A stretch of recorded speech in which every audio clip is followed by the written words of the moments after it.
नमस्कार दोस्तों, स्वागत है आपका आपके चैनल सिविल एकेडमी में।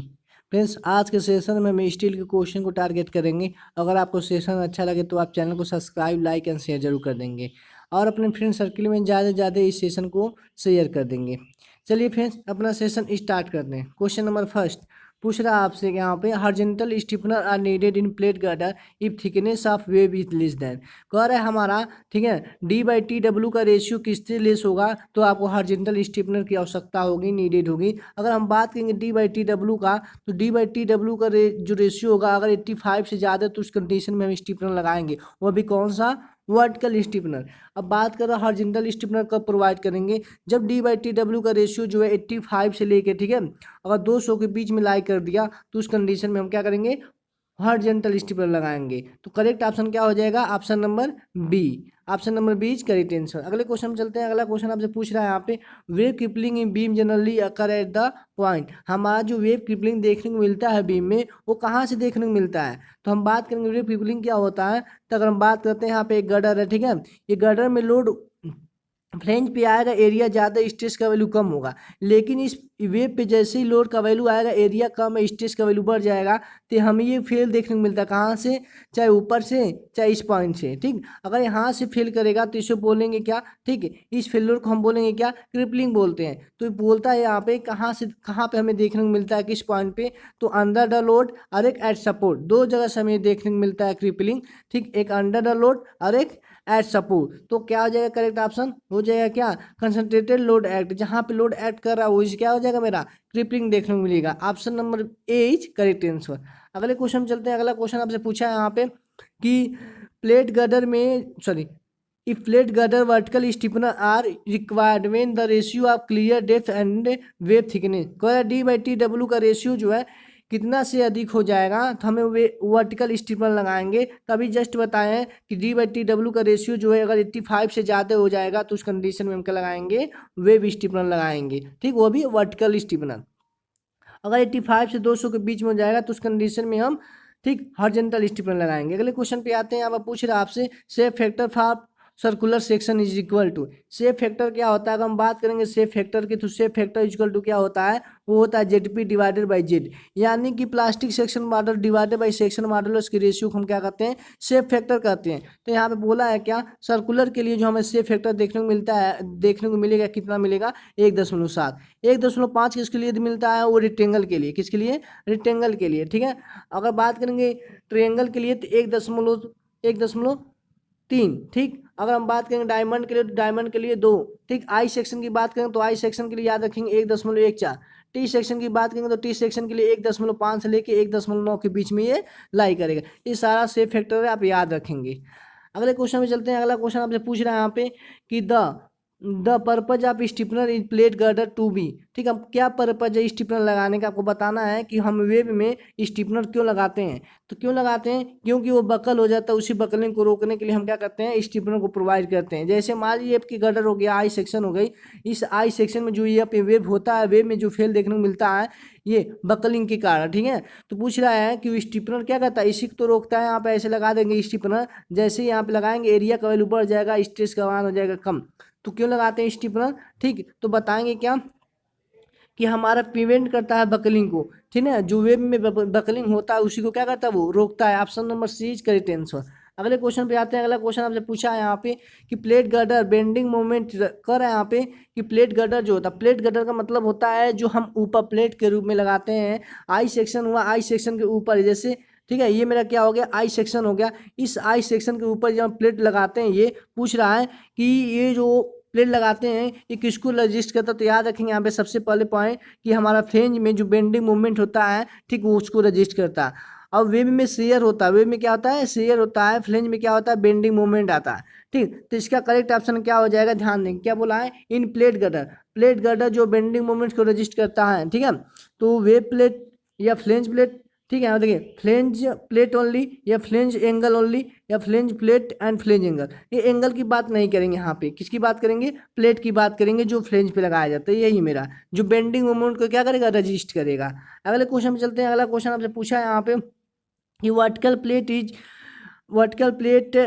Vertical plate of plate girder is called. अभी जस्ट बताएं वर्टिकल प्लेट क्या होता है। तो वर्टिकल प्लेट देखेंगे यहाँ पे, ये जो आई सेक्शन है, आई सेक्शन, इस आई सेक्शन का ये तो हमें वर्टिकल प्लेट दे रहे हैं। यहाँ पे हॉरिजॉन्टल प्लेट दे रहे हैं, तो हॉरिजॉन्टल प्लेट फ्लेंज में देते हैं, वर्टिकल प्लेट बोला वर्टिकल, तो वर्टिकल किस रूप में देते हैं स्टीपनर के रूप में। स्टीपनर के रूप में क्या हो जाएगा मेरा, वेब प्लेट। क्यों वेब प्लेट, क्योंकि वेब में लगाया गया है। ठीक, तो option number A is correct answer. अगले क्वेश्चन में चलते हैं। अगला क्वेश्चन आपसे पूछा है यहाँ पे कि generally in rolled steel beam share is mostly resist. तो हमें बताना है कि रोल्ड स्टील जो बीम होता है शेयर हमारा कहाँ से होता है। तभी बताया गया है कि फ्लेंज में हमें क्या देखने को मिलेगा, फ्लेंज में बेंडिंग मोमेंट देखने को मिलता है। इसीलिए हम यहाँ पर प्लेट गर्डर लगाते हैं, प्लेट गर्डर लगाते हैं इसी को रजिस्ट करने के लिए। आज वेब में हमारा क्या होगा, शेयर देखने को मिलेगा, इसीलिए हम यहाँ पे क्या लगाते हैं, ठीक, वर्टिकल स्टीपनर लगाते हैं जो बकलिंग को क्या करता है, रजिस्ट करता है। तो शेयर किस में देखने को मिलेगा आपको, वेब में। किस में, वेब में। Option number B is correct answer. अगर पूछेगा बेंडिंग मोमेंट किस में देखने को मिलेगा, तो फ्लेंज में देखने को मिलेगा। अगले क्वेश्चन पे आते हैं। अगला क्वेश्चन पूछा है यहाँ पे vertical stiffener are provided when depth of thickness of. तो बताना है वहाँ पे कि वर्टिकल स्टीपनर कब प्रोवाइड करते हैं, जब D/TW का रेशियो कितना हो जाएगा, 85 से ज़्यादा हो जाएगा। Option number B is correct answer. अगले क्वेश्चन पे आते हैं। अगला क्वेश्चन आपसे पूछा है यहाँ पे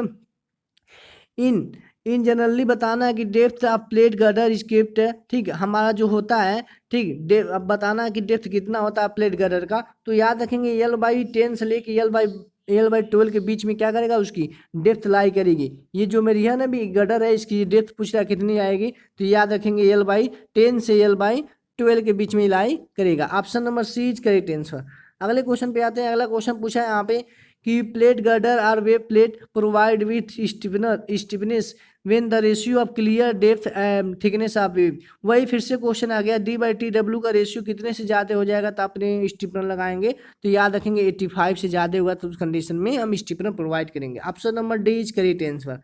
अगले क्वेश्चन पे आते हैं। यहाँ पे पूछा है according to IS 800 the maximum deflection is steel beam, ठीक, लेंथ या लिमिटेड। कर रहे हैं यहाँ पे हमें कितना देखने को मिलेगा, क्या डिफ्लेक्शन पूछ रहा है कि मैक्सिमम डिफ्लेक्शन कितना देखने को मिलता है किसमें, ठीक, बीम में। तो हम बात करेंगे बीम की, तो बीम में कितना देखने को मिलता है फ्रेंड, याद रखेंगे L बटा, ठीक, L बटा 325, L बटा 325। ऑप्शन नंबर 20 का। अगर बात करेंगे यहाँ पे पल्लिंग में, तो पल्लिंग में जो डिफ्लेक्शन देखने को मिलता है L/200, ये भी याद रखेंगे, ये भी पूछा गया आपसे। ठीक है, पल्लिंग में थोड़ा बात करते हैं। अगर पल्लिंग की, तो पल्लिंग में जो मूवमेंट आता है, मूवमेंट की बात करेंगे तो WL/10 आएगा मूवमेंट। ठीक है, अगर उसकी पूछेगा चौड़ाई कितनी होगी, विच कितनी होगी, तो याद रखेंगे L/60। अगर डेप्थ पूछेगा कितनी होगी, तो डेप्थ बताएंगे L/45। सारा डाटा आप याद रखेंगे। ठीक, ये हमारा हो गया पल्लिंग के केस में।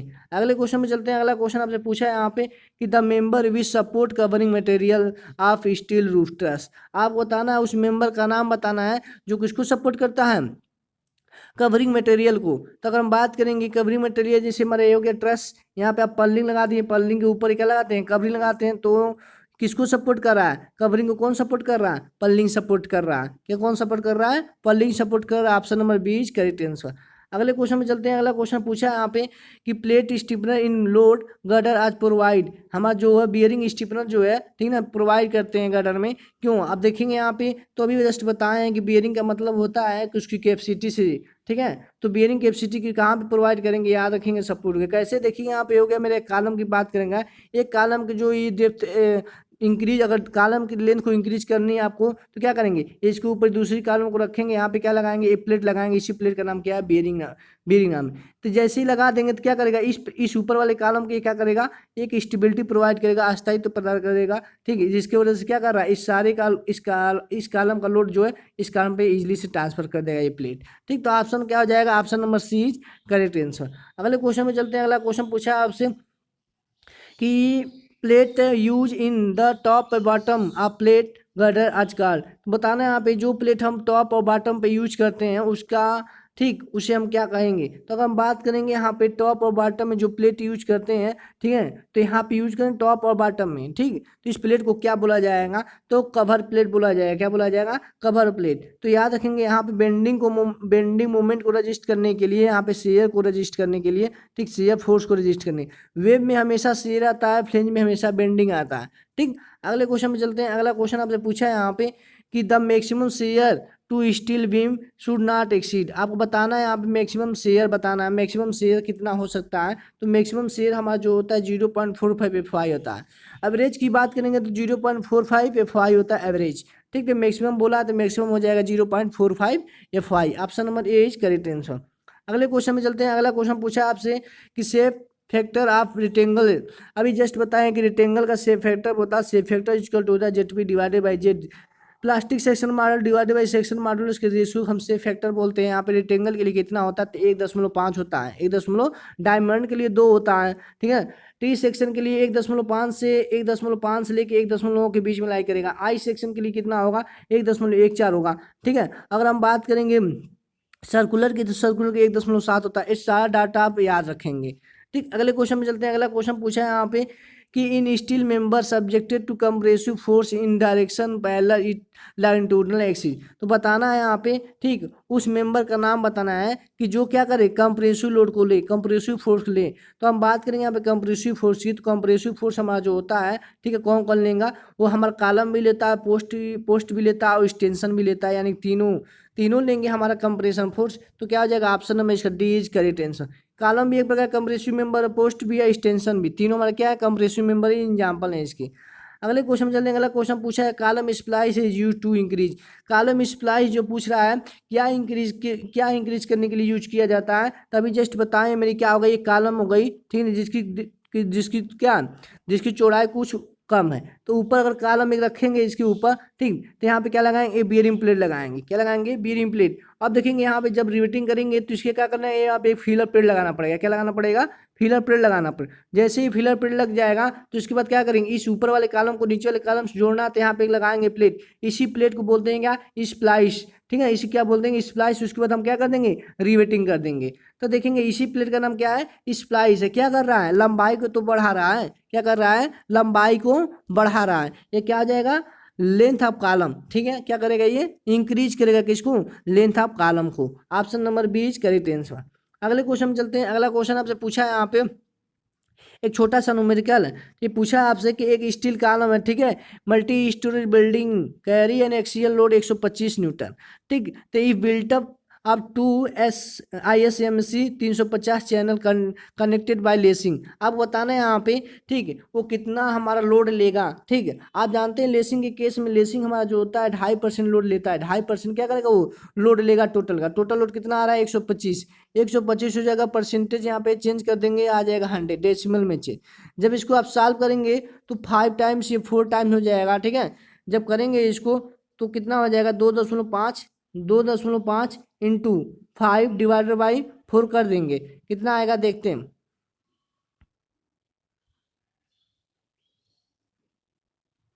ठीक, इसको जब सॉल्व करेंगे तो आपको आंसर मिल जाएगा कितना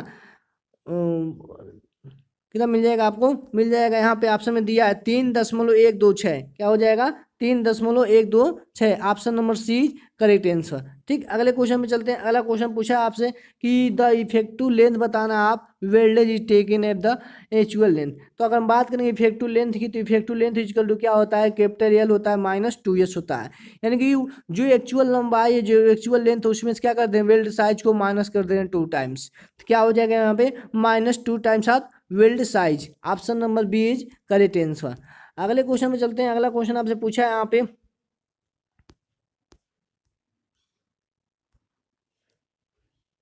सॉरी अब क्वेश्चन नहीं है, ठीक है। चलिए अब फ्रेंड्स, अगर आपको सेशन अच्छा लगा होगा तो चैनल को सब्सक्राइब लाइक एंड शेयर जरूर कर देंगे और ज़्यादा से ज़्यादा अपने फ्रेंड सर्कल में शेयर कर देंगे। हमको उम्मीद है कि आपको सेशन अच्छा लगा होगा। चलिए फ्रेंड्स, अपना सेशन समाप्त करते हैं इसी पे। Thank you for watching. जय हिंद, जय भारत।